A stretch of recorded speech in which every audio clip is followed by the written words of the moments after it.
l'Ultra Trail du Mont Blanc, c'est un rêve ou une quête de 10 ans. Ça a commencé en 2014. C'était une année très très compliquée pour moi parce que j'étais au sortir d'un divorce, des repères qui étaient complexes.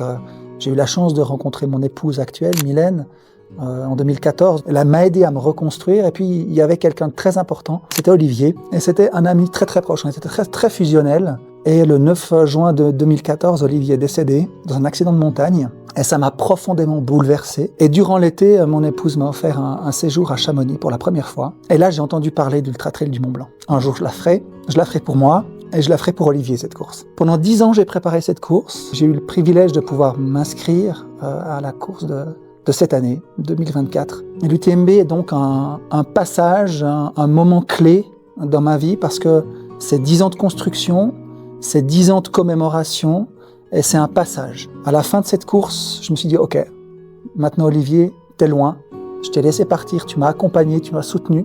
Maintenant, tu me laisses prendre le taureau par les cornes et tu me laisses me guider tout seul. C'est un peu ça l'enseignement spirituel que j'ai de cette course. Donc elle a une signification particulière par rapport à lui, par rapport à mon cheminement. Et puis le contexte était vraiment posé. Mais je vous assure que quand vous êtes sur la ligne de départ, que vous êtes à 10-12 minutes du moment du départ et que l'environnement devient extrêmement pesant parce que tout le monde est très stressé. On part sur 176 km. Pour moi, j'avais estimé entre 40 et 46 heures de course. Et qu'il y a 10 ans derrière, vous lâchez tout. Et là, j'étais avec ma petite cousine Géraldine et puis sa copine Stéphanie. Et puis on s'est tenu la main parce que c'était tellement émotionnellement fort que vous vous rendez compte de tout ce que vous avez fait pour être là ce jour-là. En plus, le contexte est génial parce que vous avez des paroles d'un speaker qui vous porte. Ensuite, vous avez une musique qui vous emmène jusqu'au départ. Et puis à un moment donné, vous avez ce départ où les chevaux sont lâchés et puis vous partez dans votre aventure.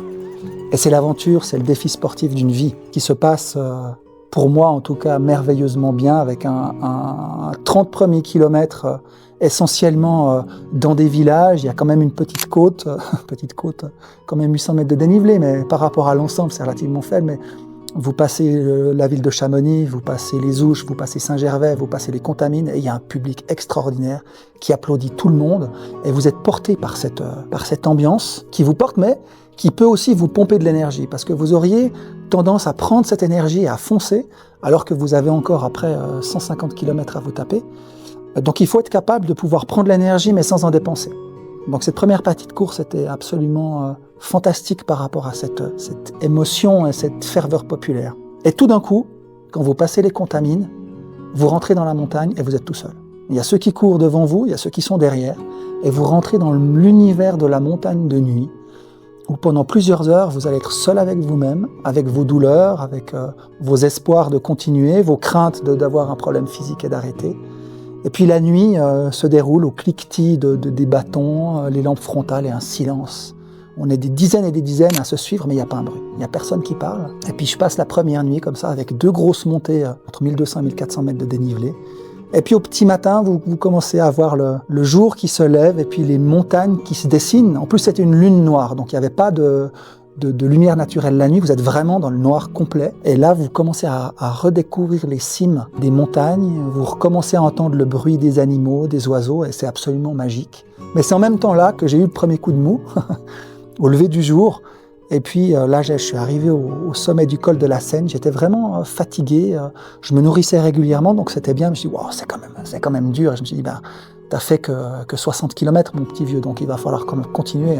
Et puis après, c'est la joie de ce sport, c'est que à une phase compliquée, vous vous arrêtez, vous prenez un truc à manger, vous discutez avec quelqu'un et c'est reparti. C'était la première journée complète, 30 degrés en plein cagnard après Courmayeur, où vous remontez des cols qui sont vertigineux, qui sont rocailleux, et puis vous prenez le cagnard, la chaleur, donc vous avez soif, vous avez faim, vous êtes fatigué, vous n'avez qu'une chose en tête, c'est de vouloir dormir un peu. Mais c'est vrai que c'est pas évident cette période-là, et du coup ça me permet de faire une transition sur un élément clé, c'est le sommeil, la gestion du sommeil pendant ces 45 heures d'effort. Donc non seulement vous dormez pas, mais en plus vous vous fatiguez avec l'effort. Donc je suis parti sur l'idée de faire des micro-siestes de 15 minutes, ce qui m'a souri puisque j'ai terminé la course.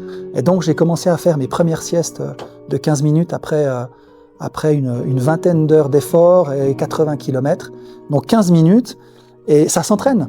Donc ça fait 6 mois avant la course que j'ai entraîné ces micro-siestes. Au début, je me couchais, je mettais 15 minutes à m'endormir, puis après je dormais pendant 2 heures.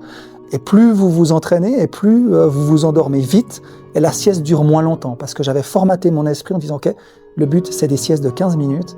Et dans les dernières semaines, j'étais tout à fait apte, après le repas de midi, hop, je me couche sur mon canapé, je m'endors très rapidement, et je fais 15 minutes de sieste sans avoir besoin de réveil. Et c'est ce qui m'a permis aussi de faire ce pas-là pendant la course, et d'entraîner, de pratiquer ces 15 minutes de sieste. Donc c'est une petite parenthèse par rapport à la course, mais j'ai commencé après 80 km à faire des micro-siestes, j'en ai fait 4 en tout. Donc 1 heure de sommeil sur 45 heures d'effort, c'est peu, mais ça m'a permis d'arriver au bout. Et puis après, la deuxième nuit commence au moment d'arriver en Suisse par le Grand Col Ferret. Donc vous êtes peut-être que vous connaissez le Grand Col Ferret, mais c'est la région du Val Ferret dans le canton du Valais avec la Foulie, et c'est extrêmement sauvage.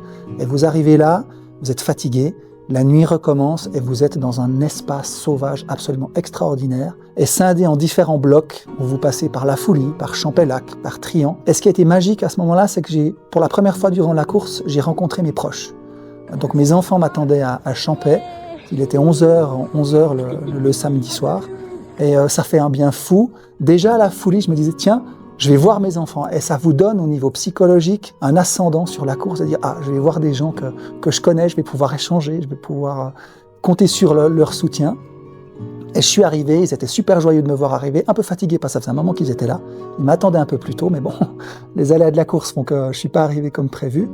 Et puis j'ai pu dormir 15 minutes, ils ont rechargé mon sac, les boissons, la nourriture, et ça m'a permis de repartir dans la nuit avec une nouvelle fraîcheur. Je les ai retrouvés également à Trian à la fin de la nuit, qui était aussi un moment délicat parce qu'après on se prend une montée qui est très très très raide. En quelques kilomètres, 2 km et demi, 3 km, vous prenez 800 mètres de dénivelé et c'était vraiment compliqué. Et après la descente sur Valorcine, qui est le dernier point de ravitaillement, on va dire avec la famille, et là, m'attendaient Mylène, Pocket et des amies strasbourgeoises.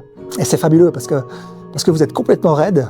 Et puis là, de nouveau, vous retrouvez des gens qui vous aiment, qui vous amènent de l'énergie. Et c'est absolument sensationnel de vivre cet instant-là. Et vous vous rendez compte que vous allez y arriver, que vous allez arriver au bout de votre course, sauf accident, quand vous êtes à 140 km, qu'il en reste 30, dites non, c'est bon, j'y vais. Et puis donc, après, le reste de la course est super agréable, très douce, parce que vous êtes dans un monde un peu particulier, vous avez des hallucinations. Moi, je voyais Pocket courir à côté de moi, ma femme courir à côté, puis je regarde, je les vois pas et je rigole parce que je me rends compte qu'ils sont pas là, en fait. Et puis après, la dernière descente qui vous ramène sur Chamonix, et là, j'ai ralenti. J'ai décidé de ralentir parce que je me suis rendu compte que j'arrivais au bout et qu'il n'était pas question que j'accélère pour arriver le plus vite possible et avoir un temps.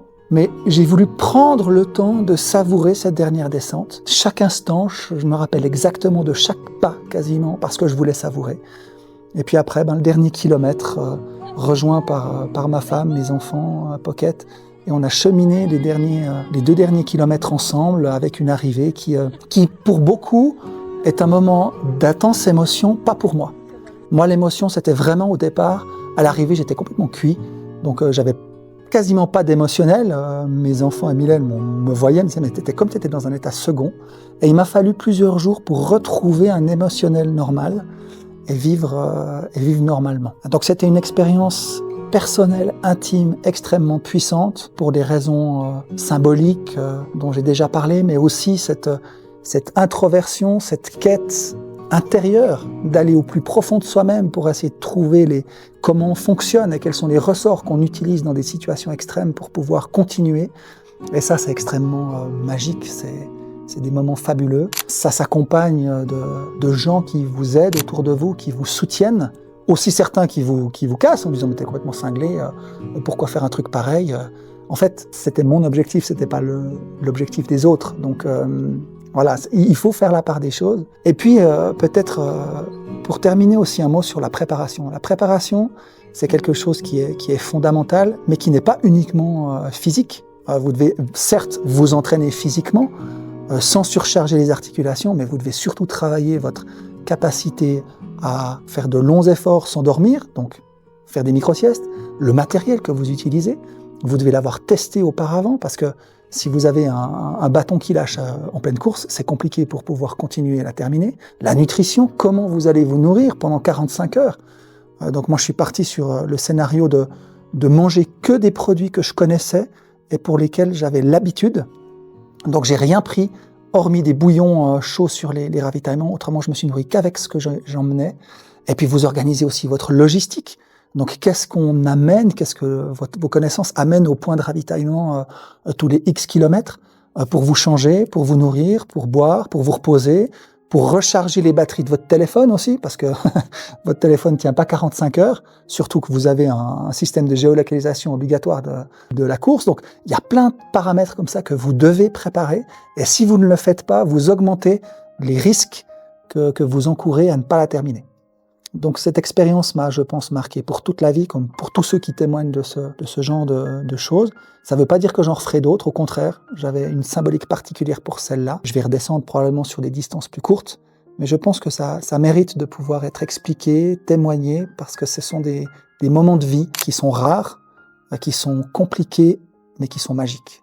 Et je terminerai là-dessus, je crois que la magie de la vie se retrouve dans une épreuve comme celle-là, où tout y passe, émotionnellement, intuitivement, cognitivement, préparation personnelle, évolution, tout y passe. Vous êtes broyé et vous en ressortez avec une grandeur que vous n'aviez pas avant. Ça vous change pour la vie et ça, je pense que c'est une réalité. Et je souhaite à toutes les personnes qui ont envie de se lancer des défis, qu'ils soient sportifs ou autres, d'y aller, de vraiment y aller, de tester, d'oser. Et puis si on n'y arrive pas la première fois, on refait une fois suivante et puis on y arrivera. Mais ça vous fait grandir et je crois que c'est l'objectif, c'est de pouvoir grandir intérieurement pour être une meilleure personne, une bonne personne et d'être fidèle à ses valeurs.